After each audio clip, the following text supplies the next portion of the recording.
Hi everybody, it's Chris here from the Gallowgateshots YouTube channel. Just to let you know, as always, this podcast is now part of the 90-Minute Football Network and proudly sponsored by www.pt-4-u.co.uk. Enjoy the episode.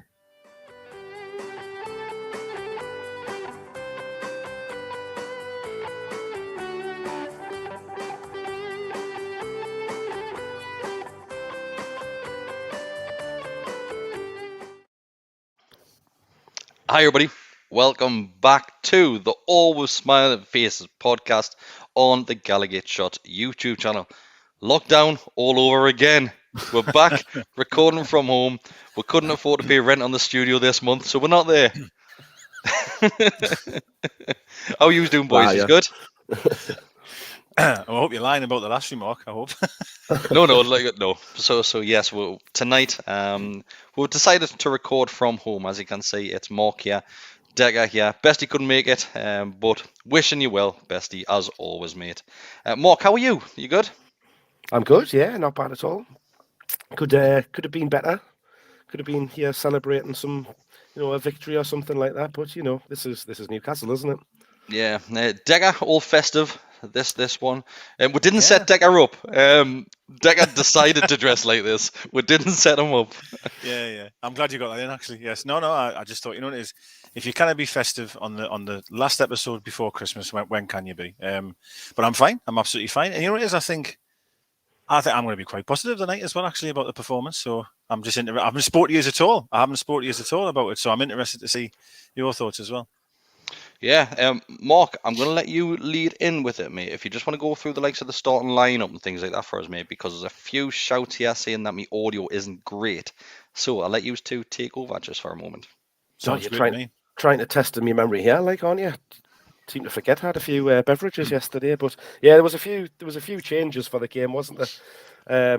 Well, do you want us to see the starting lineup for you, Mark? If you've got it there, I can remember. Obviously, Clark came in, Richie came in. That's correct. Yeah, changes in midfield as well with Saint was rested in favour of Fraser. Well, you would have been happy about Saint not starting, so that would have getting you off to the Christmas spirit. Obviously, Shelvey missing. Shelvey was missing, yeah, which I wasn't expecting. Which obviously Hayden came in and played alongside Willock in the centre midfield. Yeah.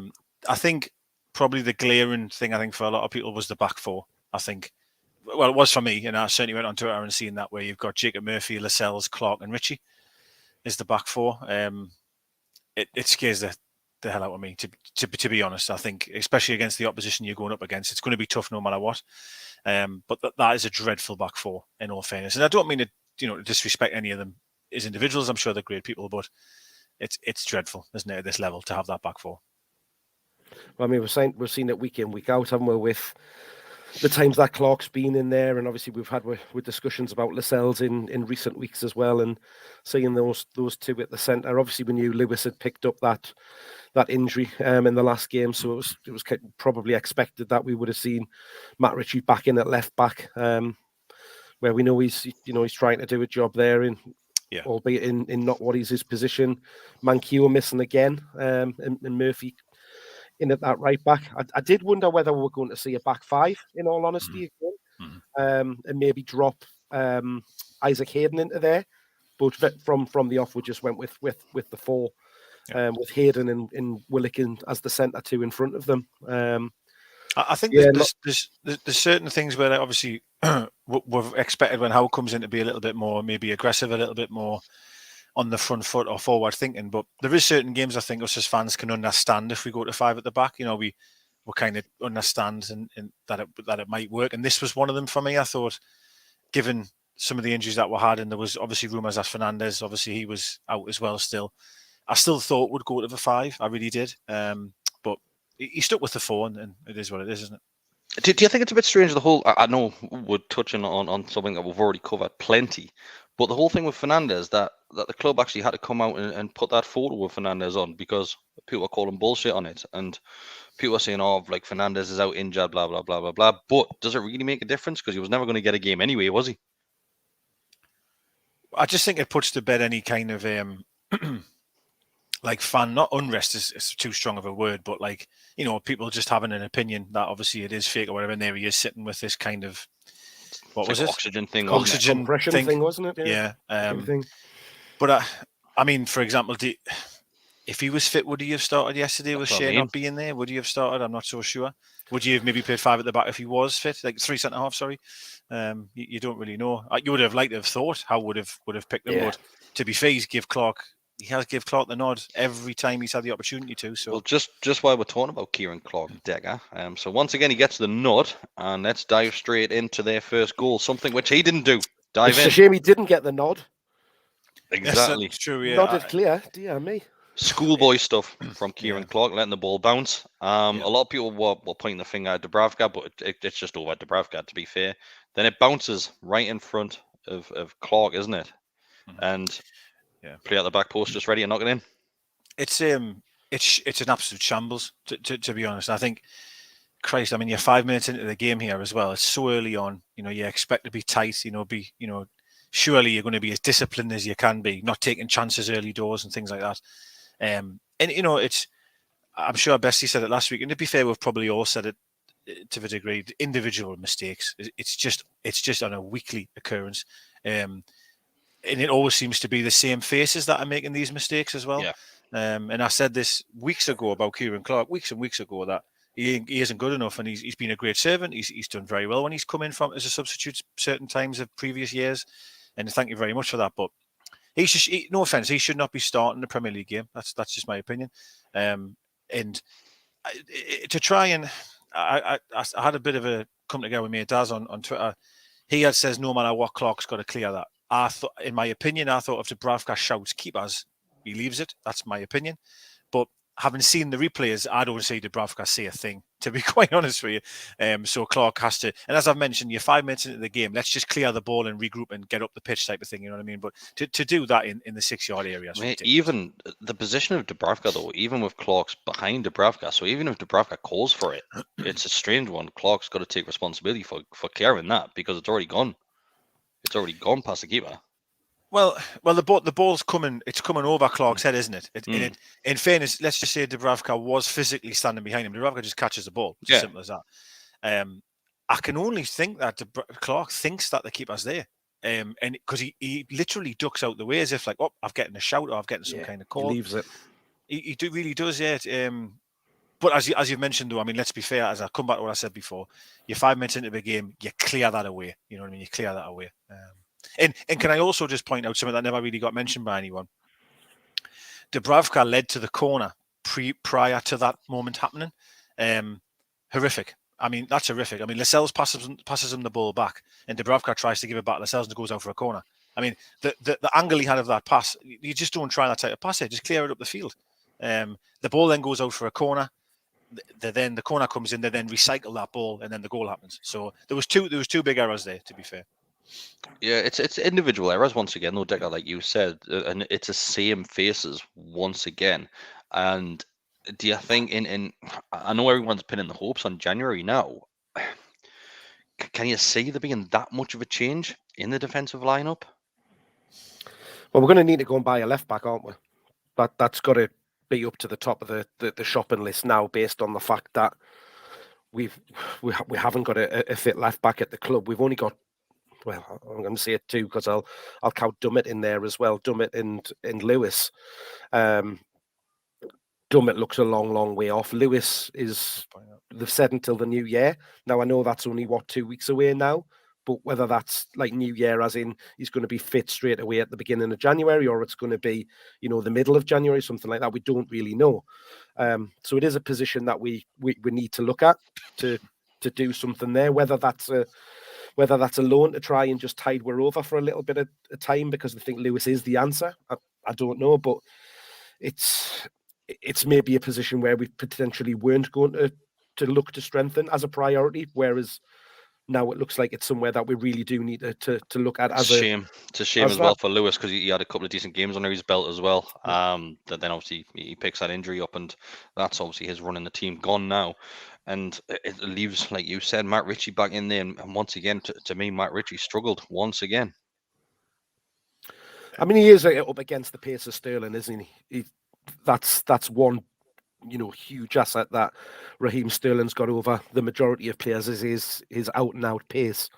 But I mean, obviously we were there, Chris. We could see it, like, again from the off. We see with teams when we come across when we're not playing with wide players, and they just stick their players like right out on the touchline and leave them there, and they're in an acre of space every single time. And we got caught time and time again with just balls out wide because they were shifting the play really, really quickly. We'll come on to one which I think it was maybe the last goal where it was even, it went from one half to the other and completely switched sides. But that happened numerous times through the game. And we just, even with Murphy's got a bit of pace, but because he's coming quite narrow to the two central defenders, it again leaves space in behind that was exploited. And when you've got players with pace that are that much better than us, let's face it, they're going to exploit that. Yeah, Jack, I'm going to come to you because thank you very much, Josh. Josh has donated to the super chat. He's donated £20, and obviously just on the back of talking about pace and we obviously haven't. Man City haven't, and the players that are just way up against it in regards to a sprint, really. One of our players is St. Maximin, who was left on the bench. Rested, was he? Or God knows. So he says, "Hi, lads, hope you're all well." He's been critical of Alan St. Maximin recently and said he wouldn't last under Howe because of his ego. Do you see his long-term future with us if we stay up? Hope you all have an amazing Christmas or some content. You too, Josh. All the best, mate. Thank you very much. Cheers, Josh. Thank you. Is that a question to me? Sorry, is it? Yes. I'm a firm believer that your answer is yes. I really do. When you say long term, I mean, you're talking 5 years. I'm not saying 5 What's years. long term these days? But yeah, but I certainly think if we stay up the next couple of seasons, I really do. I think. Anyway. Oh, Lisa's just looking at you. No, she was. If I'm being really honest in regards to the opposition, I think you pick and choose your battles, if I'm honest. And that's why when I was at Liverpool game on Thursday, when we got there was loads of people around us kicking off that Wilson wasn't starting. But I was like, that's fine. Like, your players need to get a rest certain amount of times. And there's certain games where I think sometimes you've just got to accept probably going to get BTI. You know what I mean? You should never do that because I suppose it's still like a game of football. You've still got fans there. You should still believe. But I think there's horses for courses, and I think resting Saint on that particular game, I think was a good option. Well, now you could say resting or dropping because his form hasn't been great. Could be that as well. I think as Eddie Howe actually came out and said that he doesn't look at games in the future; he just looks at the next game. Mm-hmm. Is he lying a little bit there? Because why would you rest a player? 100% lying there. Yeah. I don't believe any manager that. It's always when they say, "Oh, we haven't looked at the table and things like that," or "We don't look at teams around." It's complete and utter nonsense. They just say it just to sound focused and sound. As a professional, I'm not quite sure the right word I'm looking for, but I think every player, every manager looks at games to come and realizes, shit, we've got 2 or 3 games. They'll all know that these 3 or 4 games that we've got now are terrible. Let's be fair. But I think Howe will be looking at the Everton game, the Southampton game. There's a few coming up that he'll think, God, can we wrap Saint and Cottonwall? Can we rest Wilson here and there? The same for them games. That's what I think. Anyway. Yeah. Your thoughts, Mark? He did. Pick up a knock. Maybe on Thursday night he went off injured. So whether or not there's a little bit in that of just giving him a little bit of extra time. Nothing's been said around what that was, whether it was just a tiredness thing or what. But I don't know. I mean, it could be anything, couldn't it? When he came on, it's very difficult with a player like St. Maximin because. Even Wilson, for example, he never touched the ball, man. And I've said this now for 5-6 games about Wilson. He doesn't touch the ball. But I'm not blaming Wilson for that. It's just because we're not very good, to be quite honest with you. And we don't really give the commentators were saying very often about Wilson saying he just hasn't had a kick at the ball. And I'm not blaming him for that. He only gets the ball if he goes looking for it, mate, doesn't he now? Exactly. And when we put Saint up front on Thursday night, it was the same story. We're just lumping it along and hoping that he can be pacey and in and around a couple of defenders and cause some trouble. And Wilson's the same. Everything Wilson has to deal with is a battle for Wilson. There's nothing we're never really giving him a chance. Do you know what I mean by that? But with Saint, when you haven't got the ball as often as you're not going to have against Man City, sometimes you could, can you really have someone like Saint in the team in that regard? Because you're not going to have the ball very often. You've got a left back playing who's not a left back. and you've mentioned that them just stick their winger bang on the line. You've got their fullback bombing on for 90 minutes. It's pretty tough, I think, on Richie to have 2 to deal with all night. So it's amazing to understand, you know. That definitely showed as well in the second half. Obviously, we made the change. I know we're jumping like miles ahead here, but we made the change at half time, and Saint came on, and that's when Richie was really under pressure. I mean, I turned to you, Chris, during the game. I think probably 20 minutes into the second half, and I went, Saint hasn't touched the ball. 20 minutes, and he'd never touched the ball. It had gone nowhere near him. He'd never gone looking for it or anything like that. He almost looked like he was just wandering around aimlessly, just waiting for the ball to appear at his feet, which he did. Two wonderful moments, like where we nearly scored from. Like he did after that. Wonderful moments. He ran from the right hand side and just took not loads of players, but he ran pretty much in a straight line. But he played a lovely pass to, I think it was Fraser, who then tried to cross for Wilson. That would have had a tap in, but credit to the goalkeeper, he read the play really well. And we know he's going to have moments like that. I felt, apologise, actually, I went right at the end of the game there, so sorry. If we go back to the start, the first goal is a shocker, an absolute shocker. So, your thoughts on the second goal? Obviously, I have my own thoughts. What was your thoughts on the second goal? I haven't seen it back, so I'm only going off what I've saw on the ground. And from our angle, we're obviously just like Strawberry corner side, it just looked like a fantastic strike for me. But I haven't seen it back, so I'm not sure if Dubravka should do better. Obviously, you have, so I'm not pointing any fingers at Dubravka there. Like, I think it is, as you say, Chris, a very good strike. Yeah. But Lascelles and Clark don't do them any favours. So are you? Surprised. So Willock and Hayden. Can we just comment here that's our centre midfield, right? Willock was like a traffic cone, the way he went round Willock. Honestly, horrific defending, right? I've never seen a player go around someone quite as easy as that. Honestly, I haven't. And then Hayden comes across. I think Hayden maybe loses his feet. Like he slips a little bit. He slips, yeah. He goes past two of them. He goes past them two. They're not even there. Yeah. Absolutely unbelievable. And then we'd actually been speaking about Willock during the game. He constantly fell over. He was slipping all over the place. And you're right. Yeah. Actually, in the lead up to that goal, I thought he'd slipped again, but it wasn't. It was Hayden.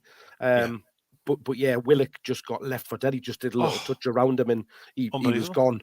But to come on your point, unlucky about the two centre halves. I mean, Christ, you've got two centre halves here, right, who aren't marking anybody. You've got a player coming towards him, and not one of them goes towards the player. I think the word Carragher kept using was engage. Not one of them. Oh, as he said it here, Carragher was slating. And he's correct, yes. None of them come out to engage the player. They allowed him to take him another touch and then another touch, and then actually leaned apart. They leaned apart. Both opposite directions, weren't they? Yeah. Unbelievable. And poor like Moses part in the ocean, wasn't it? Unbelievable. It was, and I know Redknapp, I'm sure Redknapp was saying like, oh, you've got to credit the guy for scoring the goal. And do you know what it is? I'm going to say something now.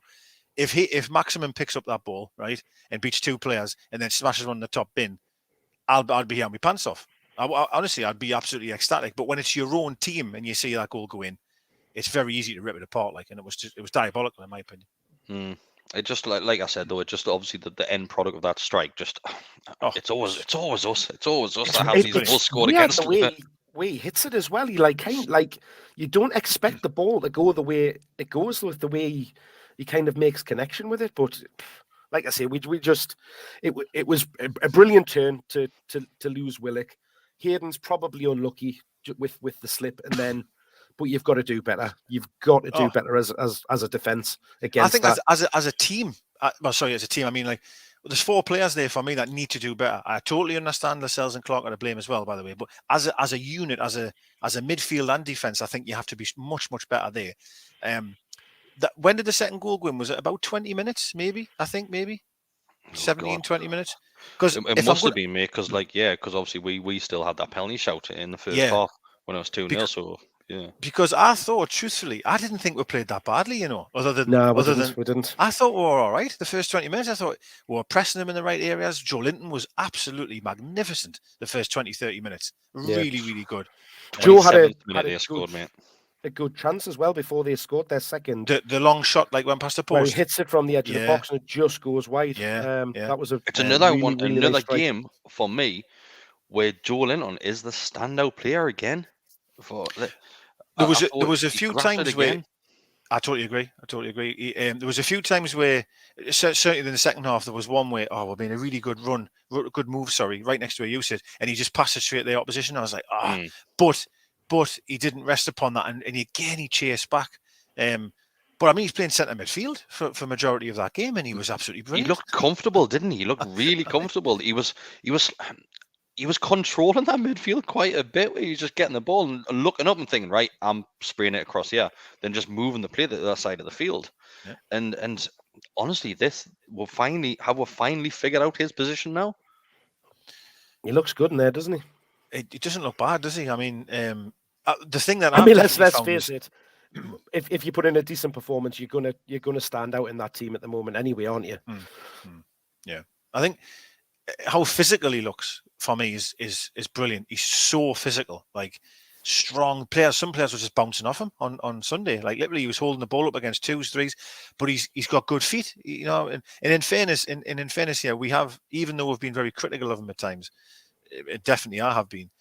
The one thing I have said is that he does sometimes the hard things really well. Like he'll take it on his chest, he'll get it down, he'll pass it to someone. It's just them areas when he gets in the box, because he had a chance where I think in the first half where Wilson got it, he couldn't really get a shot off. He give it to Joe Linton, and his first touch was poor, and he lost it.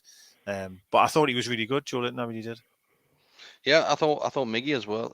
I thought he improved from last performance as well. Miggy, the thing with Miggy, yes, going forward, he is pacey, but I'm still struggling to find what he's contributing to the likes of chances created, because there's nothing really, is there?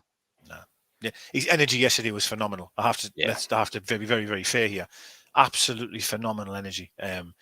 But there was 2, maybe even 3 times that I remember off the top. Just now, I'm thinking of the moments where his final ball was horrific. Really, really bad. And I'm not sure that'll ever really improve. I think he's been here long enough now. I'm not really sure we'll ever see that. But the graft-wise and the work rate, his pace, his speed, he's rushing opponents on the ball. There was one right in front of you again where he chased all the way back, nipped in front of him, and he got a foul, and then the whole crowd obviously erupted for just how hard he had worked backwards. But I commented on this last week about Saint was getting a stick, and I was like, I understand Almiron gets praised, but Almiron's equally doing nothing going the other way. I know he's working hard backwards, and everybody loves that because he's working hard, but he's a right attacking midfielder, and he doesn't create a chance. So, no, I'm with you. I'm with you, dude. It is, but he is being asked to do it completely. He's not being asked to do to be that out and out, like kind of a winger. He did play more central yesterday as well, so probably more in a centre of midfield kind of position. Obviously with Fraser right and Saint on the left when he came in. He did play out on the right more of the first half, but I don't know. Would you say though, Mark? Would you say like if he's running with the ball, let's say, and the fans are excited, fans are up, and he's not through one goal necessarily, but he's got a chance to make the right pass or perhaps have a shot. Do you truthfully have any faith that he'll find that pass or he'll make the shot? Not regularly, but because I don't. It's no, but I can say that about Saint as well. I can look at, yes, he'll run, he'll get me excited running at people, but there's lots of times we're seeing run down those dead ends, running. There's a comment, like that. There's a comment here by Max. He says he's got no right foot, so he always cuts in, and defenders read it every single time. We saw that in the first half where Miggy finds himself in the box, and he has a chance to hit it with his right, and he just does a loop just so he can get it back on his left, and it comes to absolutely nothing. Yeah, it takes a touch and cuts back. I think Miggy is a sort of player that if he's in a decent side, a comfortable team where we are winning games, he's probably a great player to bring on off the bench just to graft, basically. But that's it. It's the same issues we've got both sides, isn't it? Is that you'd love to just be able to put them on that pitch and say, don't worry about what's happening behind you. Just you get yourself forward and get attack and go and put their defence under pressure, which is what the luxury Man City had to do.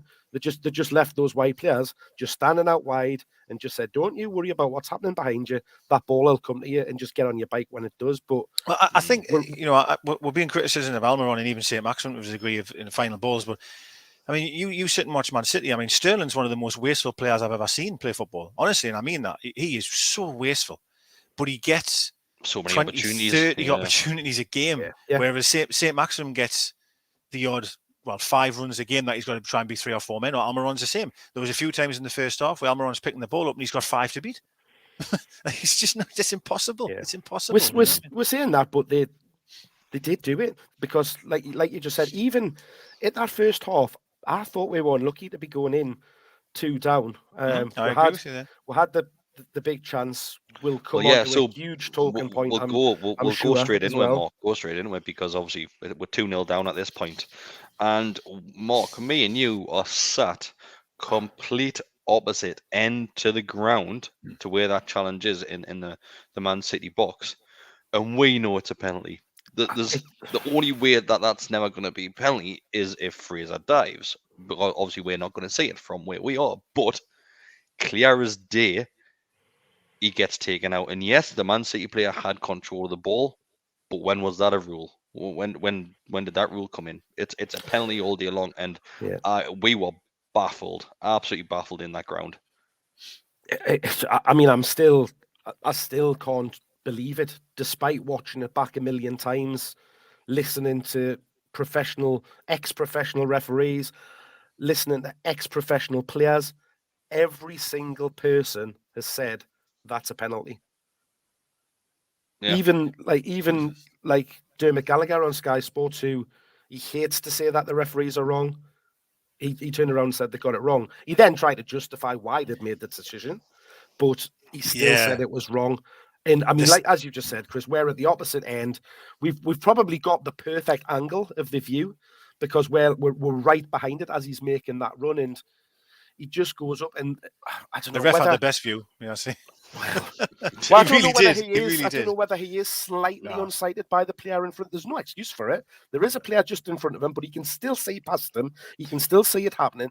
The only thing I can think of, and I think this is what Dermot Gallagher said as well, is that their defender, I think, was it Cancelo maybe? He went away with the ball, and then the keeper came across and wiped them out. And he thought, oh well, because if they go away with the ball and they haven't got it under control, that's when it's not a penalty. But it's not as if even that he was running through with the ball or anything, and then the keeper takes him. So it's almost as if they've got 2 rules in the head, got them mixed up. But anybody with 2 eyes, well, no, you don't even need 2 eyes. You can have 1 eye and wear an eye patch, and you still give that one as a penalty because it's just so blatant, man, isn't it?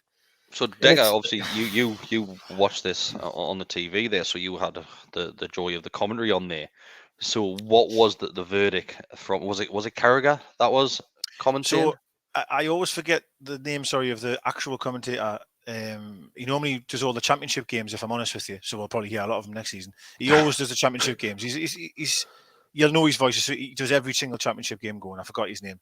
He said immediately that is a penalty, like categorically a penalty. The sort of the main commentator said, I think he was just trying to play devil's advocate. He was like, yeah, there's been contact, blah blah blah. But is it not because the players ran away with the ball? So there's no way Fraser can. That's right. Of course, it was Don Goodman. Sunderland. Yes, him. He obviously every game, and he said Stonewall penalty. I cannot understand that's not a penalty. Now, I thought, I'm not worried because it'll go to VAR. It'll be looked at. So I wasn't even worried, right? I was like, it'll be fine. It'll be all right. And then the longer it's kept on going, a player went down pretty soon afterwards for quite a period of time, and Lascelles was obviously at the referee asking questions. And then the commentator came on and said, no, actually, it's not being looked at because they got that wrong at the time. But in that moment, they said it's not being looked at. I mean, for me, it's unbelievable how that's not a penalty. So did it go to VAR, Decker, or not? Well, they say it did, yes, and they came to the same conclusion that it was a Cancelo, was it? Sorry, it was him, wasn't it? Right back, yeah, I think it was. I think it was. That because he's running away with the ball, Fraser was never going to be able to interfere with that ball or anything, so it doesn't matter. But to my point was, okay, then, so if Sterling's running past Murphy later on through one goal, can Lascelles just punch anyone he wants? Because he's not interfering with play, you can't. It's like an off the ball incident, isn't it? It's that kind of thing. It was a prime example, and what I said to Mark inside the ground there was like, you get a corner, right, and a player gets his shirt pulled, nowhere near the ball whatsoever. Yeah. The ball could be going the back end of the box, and he's at the front post. If he's wrestled down on the ground or if he's pulled back, it's a penalty, even though he's getting nowhere near the ball. Yeah. So how is that not the same? Absolutely right. Yeah, it's also similar. You know, when you see a lot of players do this, where they go around the goalkeeper, so the one on the keeper, and they'll go around him, and the ball's going out for a goal kick. There's no chance that them can get that ball, but they make contact with the goalkeeper, very similar to the way Fraser did, and it's a blatant penalty. You know, the referee getting it wrong, right? Is bad enough. That's bad enough. But all right, I'll give him the benefit of the doubt. Maybe he didn't see it. Maybe he wasn't even sure about the rule, right? But when that goes to VAR and there's a collection of people in a room here looking at that is when it's absolutely out of order. And for me personally, and I really do mean this, they need football people as a VAR representative. I don't know who. I'm not saying Shearer, but they need some kind of football person, because I just do not believe the people in charge of that job know. They don't know football. They just clearly don't. It's the only incident I've probably seen in a long time where every single pundit or ex-pundit or anyone is agreed that was a blatant penalty. Normally, there's always some arsehole that'll say it wasn't. Every single person has said. Did you watch the German O'Leary when you said German Gallagher? Sorry, on Sky Sports. Mark, you said that. Yeah. So there was a very, very, very awkward silence after Dermot started saying stop speaking, and it went back. He was asking him about VAR, wasn't he? Yes, the guy with the white teeth. I don't know who he is. He was literally in disbelief, like saying, "What the hell? Like, how is that? I can't believe that wasn't a penalty." Now, in all fairness, right? Would we have drew the game? Would have won it? We'll never know. I'm going to say we probably wouldn't have, but that doesn't matter. That next goal's massive, though, isn't it? It is, of course, it is. But the point that it's Thursday night was the same. Thursday night we've got decisions going against her, and I'm not tinfoil hat time, whatever it's called. I'm not saying that, but this is time and time and time again we're seeing bad decisions. And what me worry is here, and I mean this honestly, when we are playing Watford at home or we are playing Southampton and it's 1-1 or it's 0-0 and we need that fucking penalty, I'm really concerned we're not going to get the decision that we require. Because I'm just seeing bad decisions. Well, we saw that with the penalty that we did get, which, it seemed to take them 10 minutes to award a penalty, which, again, on the face of it, was very, very clear. Which makes it feel like they're almost trying to find a reason not to give it, rather than to actually give it. Scott, who's a member of the channel, he's in the comments there tonight, sent me an interesting tweet earlier today, which I hadn't looked at these stats, but it makes for very, very interesting reading. So what he said was that this season Newcastle are sitting bottom of the leagues for VAR decisions for and against, where we've had -6 VAR decisions go against us. So we're sitting in a -6. So is that including the likes of penalty appeals? So penalty appeals, get for and against, offsides and stuff like that. The next team above us, he didn't say who it is, but I'm assuming it's somebody going to be down the bottom there, is on -3 decisions. So we've had double the amount of decisions given against us versus the next bottom of the league. And then you compare it to the top. Spurs are sitting in a +4 situation, so they've had 4 more given than against. That's 4 yesterday, then pigs. Yeah, so it's Wolves. So he's just popped in the comment there. That's Wolves. That's the one above. And then you've got Arsenal, which is on +3, and Chelsea on +2. So just looking at those figures, you're looking at the people that are sitting at the top of the league are the ones that are getting these results in their favour. The ones that are down at the bottom struggling, us, Wolves, who are thereabouts, we're getting them given against us on a total. Now, again, I'm not saying this is a conspiracy or anything like that, but it just seems that there's a lot of decisions going against us. It does seem to happen when you are in and around the bottom of the league that things don't go your way. But the key thing that you were saying there, Decker, about VAR is that this is meant to be there to use to help the referees, help the assistants, make sure that they're getting decisions right. It's not there to re-referee the game or anything like that, but when you see something as clear as that, then surely you've got to send them over to the monitor to have another look at it. Yeah, that's the great point that as well, because I actually thought that. I thought, it is like, let's say VAR, they don't necessarily say to the referee, you've got that 100% wrong and it's a penalty. At least get them over to the monitor and in his ear go, right, let's have a look at this together.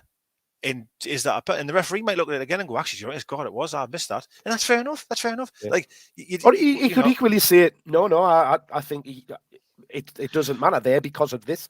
This has happened. We don't have that transparency. I think even if he goes over at the monitor and looks at that, if he hasn't gave a penalty because the Man City player has got control of the ball, he's not going to change his mind because the player still got control of the ball. It's just that's where it needs to be taken out of that referee's hands. And those running VAR need to go. It doesn't matter what your opinion is on right now. We are telling you by letter of the law that is a penalty. As I've said, Chris, I said this last week or even the week before, I very, very rarely see VAR overturn a ref's decision, because what I'll say to that is, if the referee had given that as a penalty, I don't believe VAR would say, well, Cancelo's running away with the ball. Not a chance. They wouldn't have. And that's where VAR is wrong, because VAR, for some reason, it'll just agree with the ref. Really, it'll just agree with the ref every time. It's just... So just on the back of obviously that the stats that Mark's been seeing, and obviously the discussion that we've just been having, Luke Edwards put on this morning, I think it was, that Newcastle ought to make a formal complaint about the refereeing standards after the controversial decisions in defeats against Leicester, Liverpool, and Man City. So the club are obviously putting a formal complaint, and nothing will happen with that, nothing whatsoever. But I think without obviously putting a tinfoil hat on there and things like a conspiracy, but it's obvious decisions for the likes of a football fan. And like we said, that one against Man City, we haven't saw a single person, apart from Pep Guardiola, saying that it's not a penalty.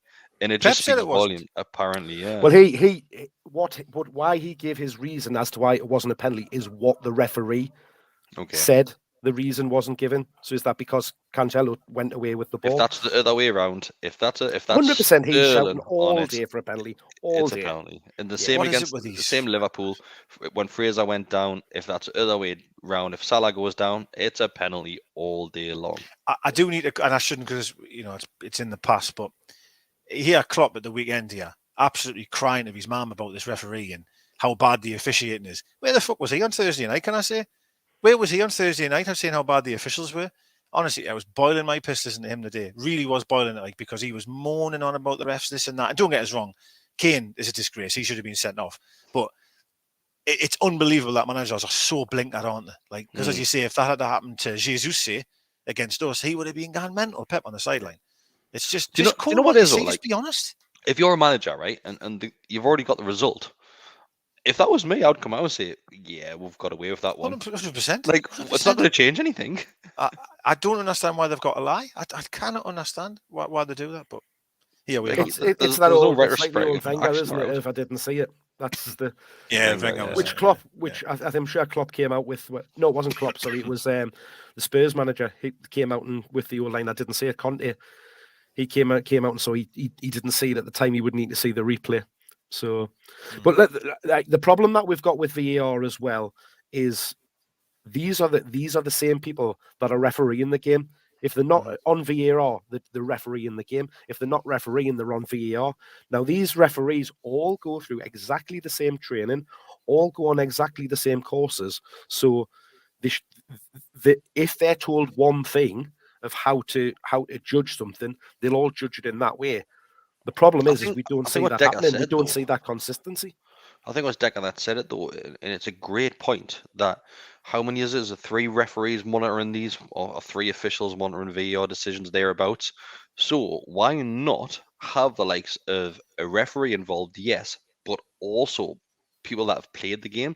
So have a player on there and have a goalkeeper in there as well, just for their opinions.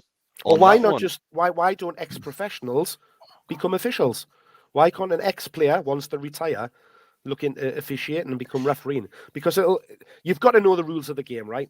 That's why the referees are paid professionals. I'm using that as a very, very loose term, but they are. They're paid professionals. They're paid to do that job. They're paid very well. So they're there to know the rules of the game, to know what's meant to happen, how it's going to go. What they don't have is what you're saying, the understanding of the game, how the play, when players react and all that kind of thing. So you need to merge those two together. So whether that is, like you're saying, Chris, having a referee there and also having an ex-professional, somebody that's played the game, coming to that consensus, or you amalgamate it and have that somebody that's played the game to a decent level. That then rather than going and getting coaching badges and stuff like that, you're never going to have a player come and referee a game after the career's ended, because obviously the wages, they're not going to get anywhere near as what they are, and they don't have to. Like, I mean, you're thinking, looking at top level Premier League players, even Championship players don't. Yes, there's a percentage of them that earn very, very good money. Hey, referees are still paid a canny yearly salary, So how Mike Dean does, how on earth? I can't stand that man, Yeah. I kind of. Well, the ironic thing is he'll be probably the highest paid one. Yeah, I think he is, isn't he? I mean, obviously, I know I made the point of like a footballing person being in them four walls to maybe offer an opinion or certainly hear what the refs are saying. So when them say to that player, right, well, we're doing this decision because of that reason. It would be interesting to see what a person with a football mind or a football background would have on that. At the same token, you can only begin to imagine fans' paranoia of who's in that room, and if it's Rio Ferdinand, God, he doesn't want Liverpool to win or whatever. Do you know what I mean? You'd have to pick and choose your moments on who you've got in, of course. But I genuinely honestly stand by the statement that there needs to be someone with a football background in there helping with decisions. That's a great shout by Scott as well, a member of the channel there, the one that gave Marky's stats earlier on, says, would you welcome bringing in European referees? It's a shout. It is a shout, but just because obviously the European referees doesn't mean that's going to be any better. The thing is, the likes of VAR isn't the problem, because VAR works. We see it work. Obviously, Man City's goal, which got ruled out for offside, obviously that gets given. So it does work, but it's the people doing it, and it's always going to be opinion based. And unfortunately, the penalty, we could sit here all night long and tell everybody watching and agree with everybody watching and listening that yes, it's a penalty, a Stonewall penalty, and majority of the top clubs would have probably had that handed to them on a plate.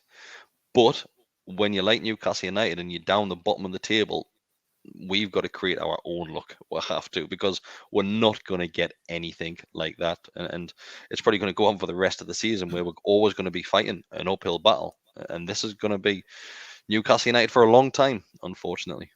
There's ways and means to help with the situation. I mean, we need to look at the transparency of the referees and assistants. We don't know why they make decisions. They aren't interviewed after the game. They can't be questioned on the key decisions that they've made, which leads to speculation.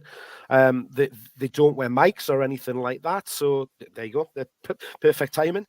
Whereas in some of the leagues, we're seeing it in the A-League. We know that it works over there.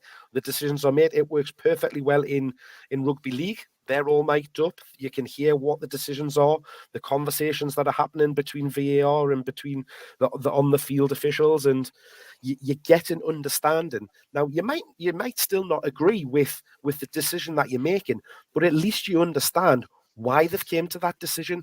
They're given their reasons, and then that gives you something to dissect, whether you think it's right or wrong. Another thing that we see is in the MLS.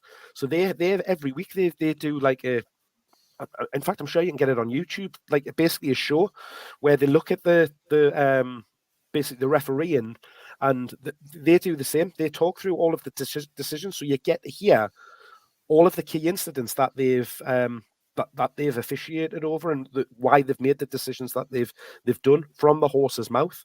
So you're not seeing it there and then, but at least you then can understand after the event why it's happened.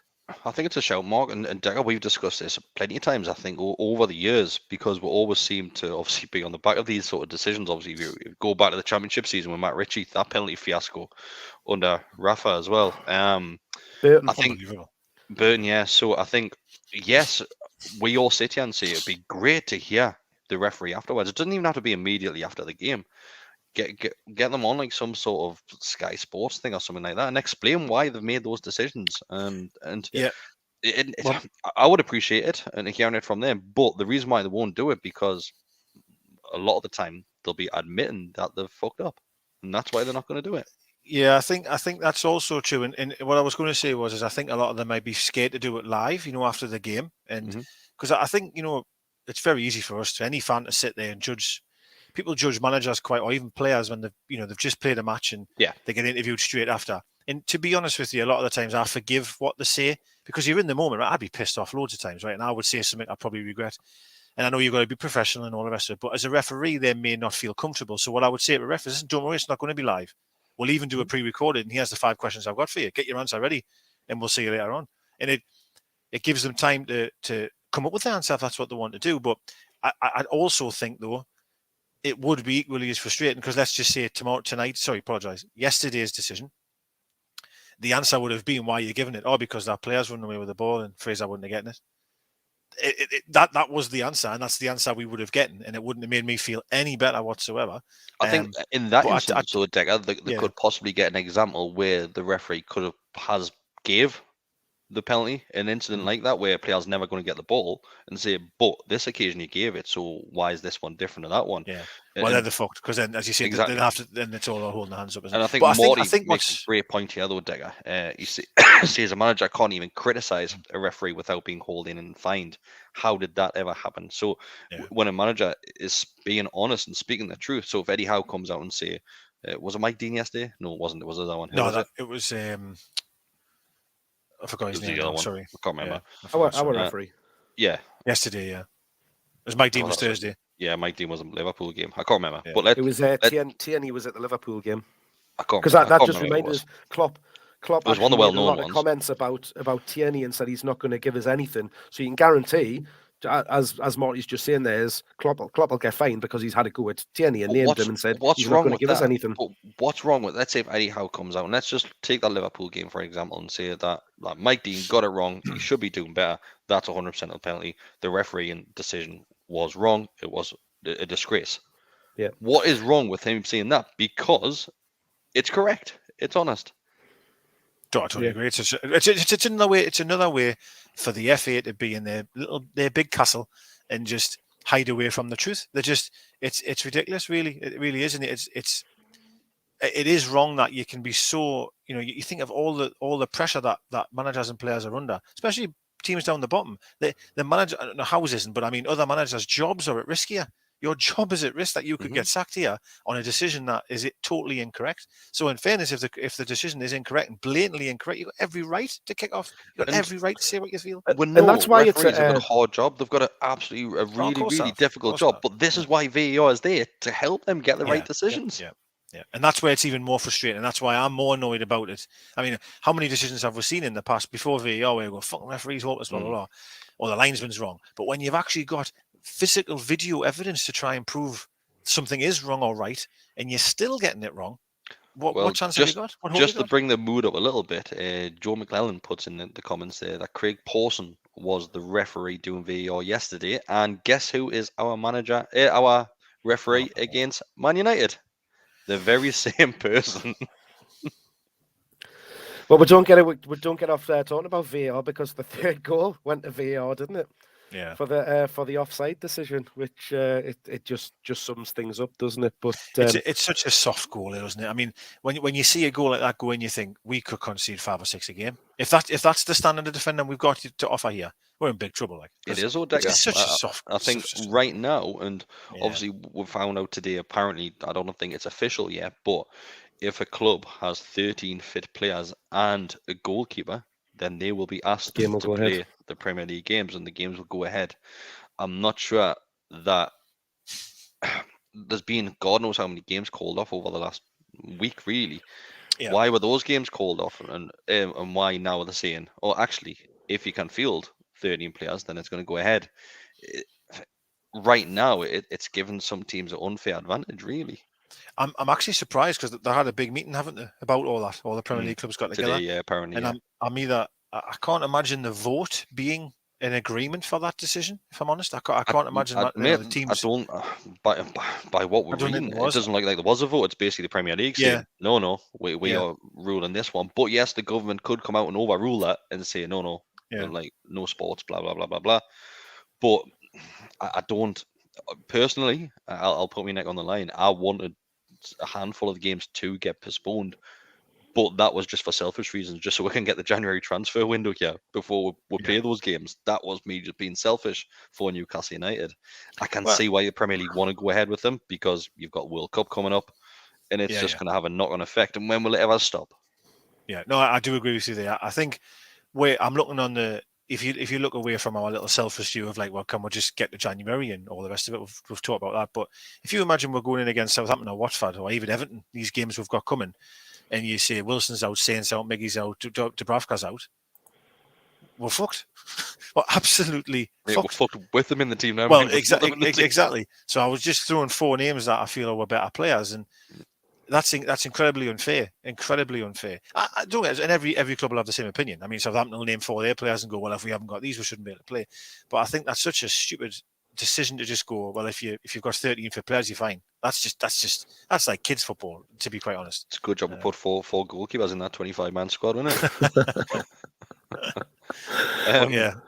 If anybody's got any questions, send them in. We'll go for another 10-15 minutes there. So just fire them across and we'll go through as many as possible.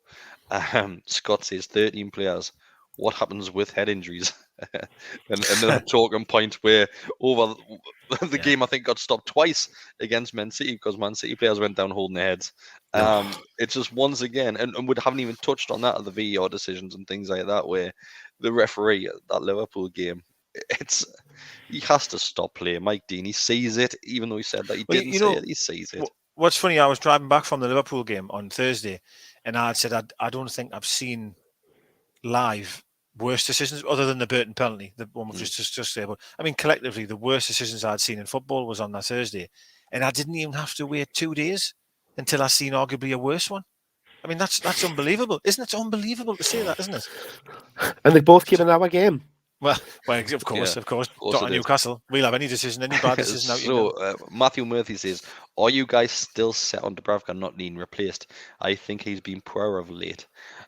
I'll go straight with this one because it was me defending Dubravka on social media against NUFC 360. It was one of their admins saying that Dubravka needs replaced.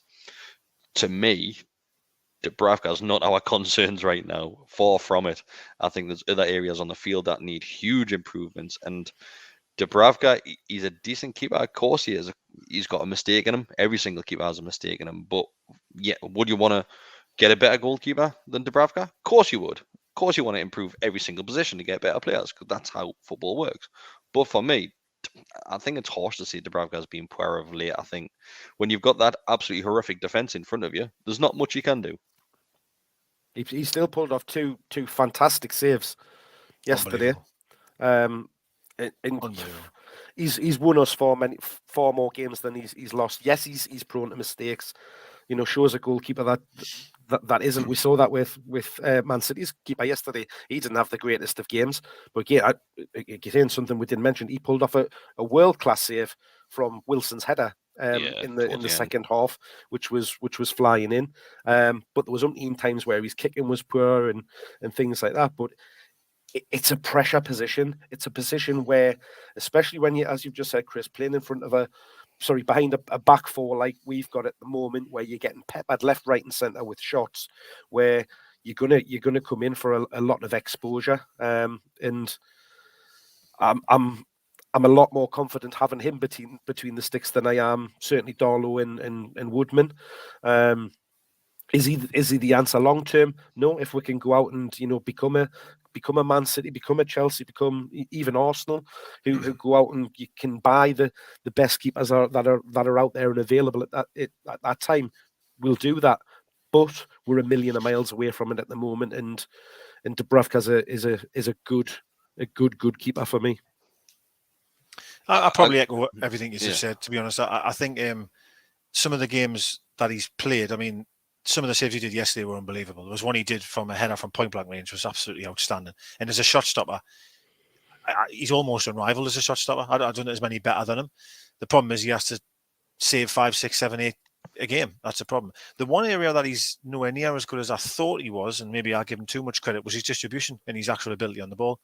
I thought when he first came, I'm going to point at Man United at home again, where it was the greatest debut I've probably ever seen from a goalkeeper. He looked unbelievable on the ball, rolling it along his studs, finding the ball, finding the pass. I don't see that at all at the moment. Now, his distribution at Liverpool was horrific, to the point where I actually thought he might be injured. Had a bit of some problem because his kicking was just so poor. But it's just, I mean, look at the goal that they scored when the heads were down. He still saves the first attempt. Unfortunately, it goes straight to Jota and he scores. I think it's He's right got what it, you're saying, Tag. Distribution, it's shaky at Oh, best. it's shaky, It is shaky, and like you said, a great example when Lascelles passed it back and they try to pass it back to Lascelles and just goes nowhere near him, goes out for a corner. It's poor. But to me, I think it always comes down, like Mark said, that pressure situation that the keeper finds himself in, and having that back four once again, which is a championship back four at best. And I think another touching point on Dubravka is when he collects the ball, if he comes in the 6-yard box and collects it, picks it from a cross or a corner, he does try to get that ball out pretty quick. But to me, there's so many players with back to ball that just don't want to take it out of defense for me. There's not many people or players confident enough to do that, which means Dubravka's then just got to lump it. Yeah, I definitely agree with you there. I think as well, you see Dubravka sometimes almost going to ball out, like start the move off, but he's like, oh, actually you're a bit under pressure. Whereas Shelvey and Saint necessarily, but definitely Shelvey, he will give Shelvey the ball when he's under a bit of pressure because I think he believes Shelvey will be okay. But would you want to pull it out to Lascelles? Would you want to give it to Clark? Would you want to give it to Hayden necessarily under pressure? I know I wouldn't. I'll be honest, I wouldn't. So because you mentioned Shelvey there, I'll come to you, Mark. Huge miss, and I don't think I'd ever say that. Huge miss, absolutely huge miss in that midfield. It's lovely. Yeah, Chris. Say that again. I mean, it's we know he's one of the most comfortable on the ball, probably, you know, the most comfortable on the ball in the team. I haven't seen anything said as to why he was missing, unless I've injury, just picking up injury in train, I think. Yeah, it wasn't a bad one, but it was like a strain or a precautionary sort of. It said he was injured and somebody else. I picked up a knock and they said that non-COVID related. That's what they said when the club released it. That's right. Yeah. So hopefully it's not going to be, you know, too was serious. That illness? Was somebody out because of an illness? Was that not Shelvey? I don't think it was. I read it was another player that said illness, and then it said non-COVID related next to it. I'm not sure who it was. It's probably exhaustion of the amount of work he's actually done in the last couple of weeks. He hasn't been used to it for the last 15 years of his career. I'll jump into the next question. I'll come to you, mate. Stu says there, is it realistic to sign good players on loan to buy deals if we stay up? I know there was a lot of people that saw Wijnaldum up for grabs recently. Is somebody like Wijnaldum, that's somebody that you would bring in on loan with the potential to buy, like that sort of player that's at a top team that's not getting game time? I don't necessarily mean Wijnaldum, but his situation where he's a decent player, just not getting the game time. I'd go and drive over to Paris now. Honestly, I would, and bring him over. I mean, the borders are closed in France because of COVID. They'll let us in. But no, I mean, a player of that stature and that much quality. I mean, God Almighty. I mean, you know, he's not going to come to us, is he? But I totally take the point. I mean, there's Lingard's another one. Even Redknapp mentioned Lingard on Sky again, saying Lingard's the first player that we should go and get. Isn't he? So he, you know, no offense, they normally don't say things as clear as that if they don't know some kind of rumbling. If I'm being brutally honest, though, if I had to try and be negative about the window, I would be happy if we just sorted the defence out and didn't strengthen a single other area. I'm going to look at the glass sort of half full here, half empty, however you look at it. Whereas I know people want Lingard, they want another striker, they want a left back. We're all going to get Trippier. Trippier looks like he's done, right? Can we keep, you know, we're going to see what we've got. It seems that way. But because you mentioned Trippier, there's a few questions about Trippier came in. A lot of Newcastle fans turn their noses up at the likes of Trippier coming along. Absolutely baffling. This is what money has done to her. It's made some fans be like, nah, he's not good enough. We've got Emil Kraft there at the minute. It's unbelievable. We're playing Jacob Murphy there. That's who we've got. That's the answer here. So you've got an England international who has just been working with Diego Simeone for God knows how long, right? Okay. A fantastic defensive-minded coach who can obviously definitely been coaching him well. The guy is unbelievable at set pieces, dangerous free kicks, corners and stuff like that. Got bags of experience. The mind boggles if people don't want him in. It's unbelievable. It's unbelievable. Linked with some teams in the Champions League as well, mate. So if Newcastle managed to pull this one off, credit to them. Unbelievable, mate. Unbelievable. And that would be, it's just an unbelievable, I want statement of intent, but it's certainly a statement of like quality intent. It's not just wasting money either. You know what I mean? He would be an amazing, in my opinion. I know people are on about his age and stuff like that, but listen, for me, you get him in the door. But if it's possible, you get him in. But to go back to my other point is like everybody's on about Lingard, Dele Alli possibly. There was a striker I heard mentioned the other day, and I'm like, yeah, that's amazing. I'd take them all.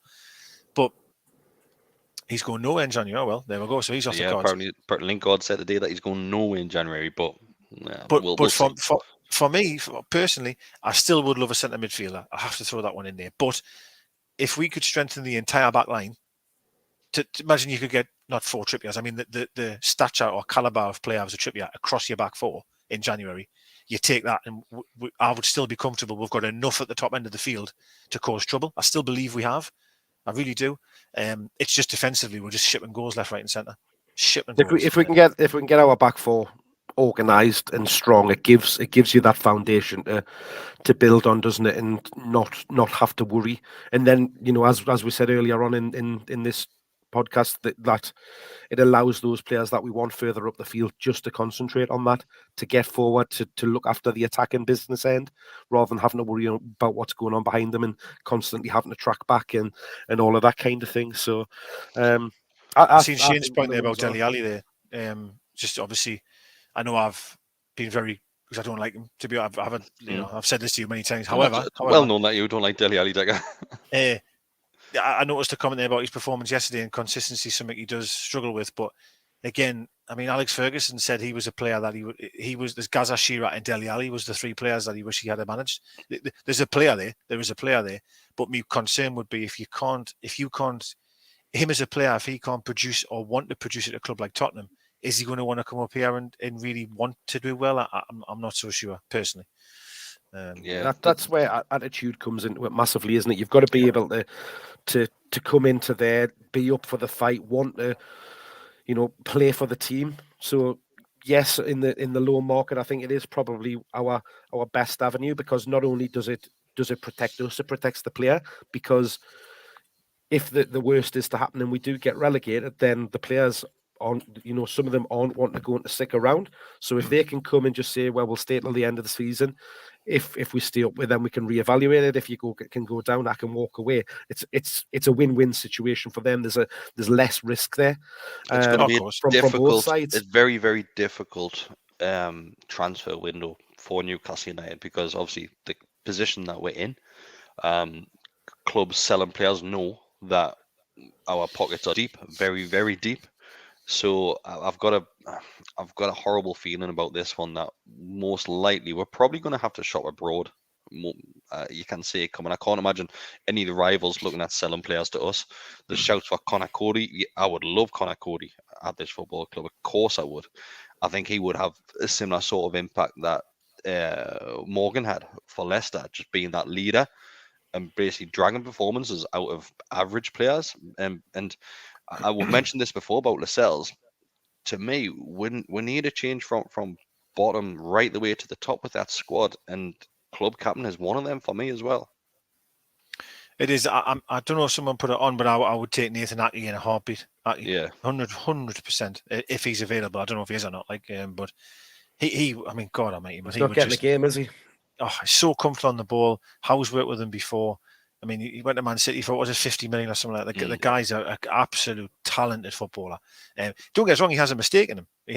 But as we've touched on my goalkeeper, every player has a mistake in him. That's just what it is, right? But Aki would be tremendous. It really, really would. And Conor Cody would be brilliant as well. And to go to your Lascelles point, I mean, he's just not good enough, is he? He's just not good enough. I mean, I haven't said all that. Haven't said that, right? I don't think it would be, but I'll try and be nice. Let's say you got Aki in there, you got Conor Cody. Would Lascelles become a better defender because he's got someone stronger alongside? For example, did he look better because he had Lejeune alongside him? The times when he looked decent, I'm not so sure. But could a better right back who was playing alongside Lascelles and then another centre half make Lascelles a better player? I don't know, but I still believe the full 4 need to be changed. The whole 4. That ship sailed for me now. I think there's no way back for Lascelles. I think if he isn't replaced in January, then he'll be replaced in the summer. Yeah, I would agree there. Yeah, I would agree. Yeah. So if we go down, he won't be. How many weeks do we sit here and say the defence needs change? And it's every single one of those defenders. Every single one of them. Do you think as well, though, that brings a lot of pressure on them, because them know that? Them will know that them like Trippier, Murphy will know Trippier's coming in. Mankey will know that. They know they're conceding 30 goals a season. They know so far this season. They know everybody's opinion is we need to strengthen defence. I just feel as if some of the players must go on there as a defender thinking, fucking hell, my days are numbered. I would imagine that a lot of those players would be happy to play a second fiddle. Well, possibly. But if they are, we don't want them at the club, because if you have enough belief in your ability, you will look at that as a challenge, right? You want to bring another right back in, then they're going to have to get me out of the team. I'm going to play like this. I'm going to play like that. They've got to take my position off me. Now, if they don't have that attitude, or they don't have the performances to back them up, then get them out of the team. Simple as that. If you are good enough, you stay in the team. I think the only one which I'd be happy at keeping, I'm not talking about starting, but potential there, it is probably Lewis. I still think that there's something left for Lewis to give, and you've still got a squad, haven't you, mate? You've still got a squad, you know what I mean? So I totally agree that you would maybe buy another left back, whoever it may be, and Lewis would be the backup, and maybe them two just jostle for that position, then fight it out, and the better player over the months to come gets the position. That's just the way it is, you know. And that's what you want, competition. Yeah, of course you do. And like right back, I mean, so you're going to have Trippier, is Manquillo, Kraft, for example, one of them. You can't have three right backs, can you? Well, you can, but I mean, let's be fair. A club like us probably isn't, because we're not in that many competitions. But maybe is that Kraft's day's number? Is that Manquillo's day number? You don't know. But so it was actually Manquillo who was the other player who had an illness that who missed the game. But it's like I said, it's going to be difficult for a lot of reasons in January. I'm confident that we'll bring players in. I've got no concerns about bringing players in. It's just what sort of player we can attract at this moment in time. Key to who we're going to bring in is, do they fit into how Eddie Howe wants to play? Because as much as I think Conor Cody's a great defender, a great leader, is he the type of player that would fit into Eddie Howe's preferred centre back? For me, probably not, because he isn't as comfortable on the ball. He isn't as comfortable playing out from the back. He's certainly better than what we've got there. I'm not denying that. But from a way of being able to pick that ball up from Dubravka, be comfortable on it, take it forward, find a pass, and that kind of thing, he's not on that list. Well, yeah, I probably agree with you there. I did want to comment. I don't know if anyone has in the comments, because I can't see them, about Dan Ashworth from Brighton, the technical director. Obviously, we're in talks with him today. We've been given permission to speak to him. And we've getting Liverpool's it's like guy analysis, as well, isn't it? Sports scientist guy, wasn't it? Yeah, analysis. Yeah. Is that the one Paul Merson was saying I haven't got a clue about? Was it him? Because we've given him a higher role, haven't we? We've given him a higher. Yeah, he got promoted. Was it him? He got promoted. The Liverpool. Yeah, he was an analyst at Liverpool, and he's now came in to take the senior role here. So something like that. Yeah, that's right. Yeah. And because Klopp mentioned that, saying, like, he goes when he goes well, and it was a higher position. It was a progressive position. That's why he's gone, type of thing. And I'm sure it was Merson that was having a go. But what I'm trying to get. Sorry, the point is the pieces in the jigsaw. They're getting the players. The people that they want in place, which again I think is a positive. And this guy from Brighton, for example, comes with a great reputation. Yeah. So filling desks really good. on the filling desks at the minute. Well, let's what's to say he's the answer. He could just be one in a line of interviews that they're wanting to do. We know they did this process with the manager. I assume they've done it for the sports scientist role as well. So because we've had 3 or 4 names that were linked, and it was day on day. It was like, oh, this person is going to get it. All the ITK accounts were saying, yeah, it's all. Was it the guy from Chelsea? The other one from Liverpool that that is retiring at the end of this season and stuff like that. So, it could just be a person that we wanting to talk to, just to see whether it is somebody that we want to go through. It could just be an interview. One of the questions has been asked in earlier on, and I've just remembered then, I will end it on this one, is the likes of squad morale if we start bringing players in, because of course our wage structure is going to get absolutely torn apart, absolutely cut in half, the likes of the wage bill. Is that going to cause unrest between a lot of your senior players in the team now? I'm going to say not. I'm going to say no. Do you think they'll see that as an advantage thing? Right, let this contract run out, then I'm going to negotiate a bigger one. Yeah, because I think I really feel surely they're clever enough to understand we are where we are, right? We are terrible, and the quality of player we're going to bring in. There no doubt them would have been behind closed doors in their WhatsApp groups would have been whinging about the whole structure of the club, the wage budget, the everything that we had as a club. Them would have known that obviously the players were going to sign when the opportunity arises. They're going to be for big money. They would have known that. And I think if I was a player, I'd be saying, right, if I can show what I can do here, my next contract could be quite a lucrative one for us. That's how I think they'll look. That's if they start to perform, because right now, of course, yes, there's a reason that they're not picking those sort of wages up, because they're not good enough to get those wages. Totally agree. No, that's right. And those that are on decent wages, will be on decent money. And if they're good enough, then they can get new contracts. They can stay, they can hang around, and their terms will improve. It's the way football is. You've always got that scale of salary, and if you're one of the best players at the club, you get paid the rewards. You'll get a pay rise. We've seen it even like Saint got a new contract last season as well after his performances. So we'll see. If you're doing well, we'll want to keep you. We'll improve your terms. If you're not doing well, you'll not be in the team. Difficult for where you sit, if I'm honest. But this was obviously the first game back without the signs. Obviously, the Sports Direct signs was. Mate, even no matter where you sit in that ground, you can tell that they've gone. Yeah. We talked about it, didn't we? It's weird because it's obvious now. Yeah. Seeing how many Sports Direct was, because there's just whiteboards up now, so it's more obvious now. It's like you're thinking you can shit like the Leazer's end. Yeah. More. It was two boards, wasn't it? There was two boards that were still full, and that was it. But like not Sports Direct, it was a Castor. There was only two in the entire stand, two boards that weren't blank and they had Castor on. So every other board that we could look at from our end was a Sports Direct board. Yeah. So it just shows you how much was there. Yeah. There's been but some it does look very bare. It's weird. Yeah, of course. It'll be clattered with something else soon enough, I'd imagine.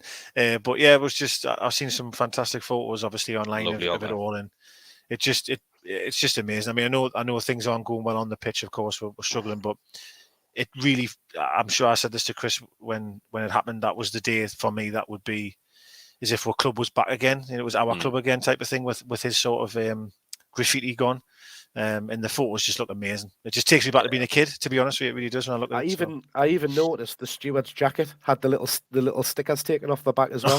So the stewards in the corner had the Sports Direct stickers off. Brilliant. Off. Because I thought, have they got them new? Will they have them new coats, or will they still be on there? But they were gone. It's great, and like I said, no matter where you are now in that ground, you can tell that they've gone, because it just looks blank. But that's a good thing. It looks like a game of FIFA. That's what it looks like. It looks like you're playing St. James Park on FIFA. That's what it looks like. And like you said, it's a joy, mate. And things aren't great on the field. Of course they're not. But like you said earlier, Decker, it's just another bit of the jigsaw. It's the simple things which we are appreciating that the new owners are doing for us. Yeah, and something. I'm going on here, but 4-0 down, flags in their way in there when we're 4-0 down. There's no fans in the country do that, and I really hope the players, certainly Eddie Howe and Mandan, that I'll say that and think, fucking hell, we have to get this right for these fans, like, because that was an amazing sight considering the results. To be there, mate, it was amazing. It just started with one kid just stood up and started waving it. Then you just saw little pockets come up. Then even the big flags came out as well. People walking by, putting them up, and Eddie Howe's Black and White Army. I've never heard it so loud. You're 4-0 down, full-time whistle goes, and the thing that pissed me off about it was the guy in the sound booth starts playing "Do They Know It's Christmas" over the top of the fans, and I thought, you've ruined it. You've absolutely ruined that atmosphere there, because it was loud, and it was getting louder the closer I got to the full-time whistle, and I think, if they had not put on the music, it would have looked even better on the likes of the broadcasting as well. Because, like you said, Decker, nobody else does that. And I'm not being big-headed here. No other fan base does that.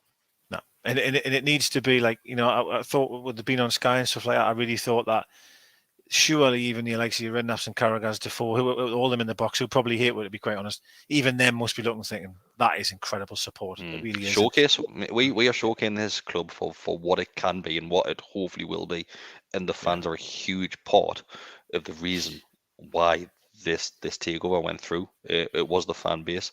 We were probably the only little bit of shining hope in the football club, really. And let's just hope we'll see more of it. I think we will. I think no matter what happens this season, I think we will see that.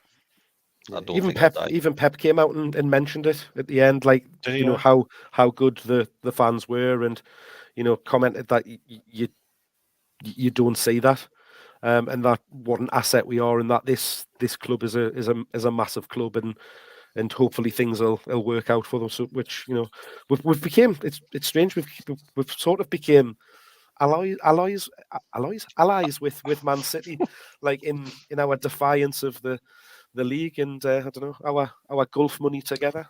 Yeah, we're going to court with them, oil money here, oil allies.